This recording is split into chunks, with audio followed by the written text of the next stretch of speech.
Shri Sony Cheruvathur Mathrubhumi ന്യൂസിലേക്ക് സ്വാഗതം. പുതിയ ഒരു ക്യാപ്റ്റൻസി വന്നിരിക്കുന്നു. എങ്ങനെയായിരിക്കും ഇനിയുള്ള പ്രവർത്തനങ്ങൾ മുന്നോട്ട് പോവുക? ക്യാപ്റ്റൻ എന്നുള്ള നിലയിൽ എങ്ങനെയാണ് ഈ ചെറുപ്പക്കാരെ നമുക്ക് വിലയിരുത്താനാവുക?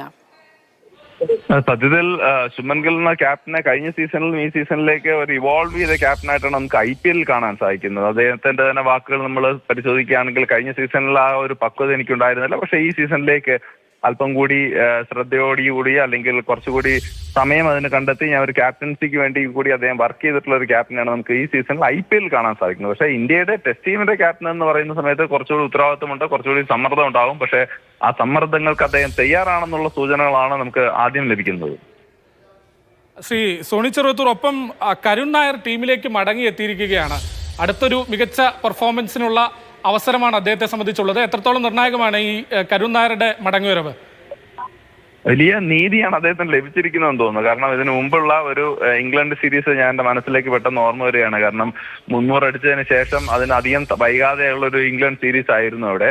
ആ സീരീസിൽ കരുൺ നായർ ആദ്യ 14 അല്ലെങ്കിൽ 15 ഉണ്ടായിരുന്നു. പക്ഷെ അദ്ദേഹത്തെ കളിപ്പിക്കാതെ ഹനുമ വിഹാരിയെ പകരക്കാരനായി കൊണ്ടും അദ്ദേഹത്തെ ആദ്യ ലെവലിൽ കളിപ്പിച്ച ഒരു കാര്യം പെട്ടെന്ന് മനസ്സിലേക്ക് വരികയാണ്. പക്ഷെ തീർച്ചയായിട്ടും കരുൺ നായർ പൊരുതി നേടിയെടുത്ത ഒരു സ്ഥാനമാണ് ആ ടെസ്റ്റ് ടീമിലേക്കുള്ളത്. അദ്ദേഹത്തിന് നന്നായി പെർഫോം ചെയ്യാൻ സാധിക്കട്ടെ.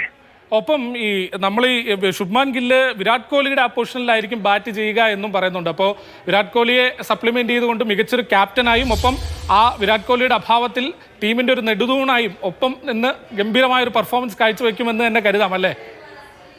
അല്ല, സത്യത്തിൽ അദ്ദേഹത്തിന് വളരെ അഗ്രസീവ് ആയിട്ടുള്ള ഒരു പരിശീലകൻ അദ്ദേഹത്തിന് ഉണ്ട് എന്നുള്ളതാണ് അദ്ദേഹത്തിന്റെ ഏറ്റവും വലിയൊരു ഭാഗ്യമായിട്ടുള്ളത്.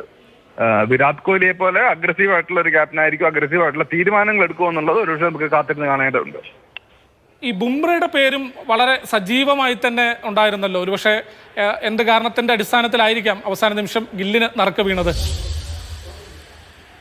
സത്യത്തിൽ ബുംറയെ പോലൊരു നായകൻ, അദ്ദേഹത്തിന്റെ നായക മികവോ അല്ലെങ്കിൽ അദ്ദേഹം ടെസ്റ്റിലൊക്കെ എപ്പോഴൊക്കെ ക്യാപ്റ്റൻ ആയിട്ടുണ്ടോ അദ്ദേഹത്തിന്റെ നല്ല പ്രകടനങ്ങൾ ഉണ്ടായിരുന്നു. പക്ഷേ ഈ ലോഡ് മാനേജ്മെന്റ് അല്ലെങ്കിൽ ഒരു ഫാസ്റ്റ് ബോളർ എന്ന നിലയിൽ അദ്ദേഹത്തിന് എത്ര മത്സരങ്ങൾ കളിക്കാൻ സാധിക്കും, അല്ലെങ്കിൽ എത്ര മത്സരങ്ങളിൽ അദ്ദേഹത്തിന് പരിക്കില്ലാതെ കളിക്കാൻ സാധിക്കും? അദ്ദേഹം ഒരുപക്ഷെ ആ ടീമിലെ ഏറ്റവും പ്രധാനപ്പെട്ട താരം ബുംറയാണെന്നുള്ളതിൽ യാതൊരു സംശയമുണ്ട്. പക്ഷെ അദ്ദേഹം, എനിക്ക് തോന്നുന്നു, എനിക്ക് മനസ്സിലായിട്ടുള്ള അദ്ദേഹം ഏതാണ്ട് 2 അല്ലെങ്കിൽ 3 മത്സരങ്ങൾ മാത്രമാണ് ഈ സീരീസിൽ കളിക്കാനായിട്ട് അദ്ദേഹം സമ്മതിച്ചിട്ടുള്ളത്. അപ്പൊ തീർച്ചയായിട്ടും ഒരു ഫുൾ ടൈം താരം, ഒരു ബാറ്റർ, അതൊക്കെ തന്നെയാണ്. ഏതായാലും ഇന്ത്യൻ ടെസ്റ്റ് ടീമിനെ നയിക്കാൻ ശുഭ്മാൻ ഗിൽ വന്നിരിക്കുന്നു. അതുമായി ബന്ധപ്പെട്ടാണ് അദ്ദേഹം പ്രതികരണം അറിയിച്ചത്.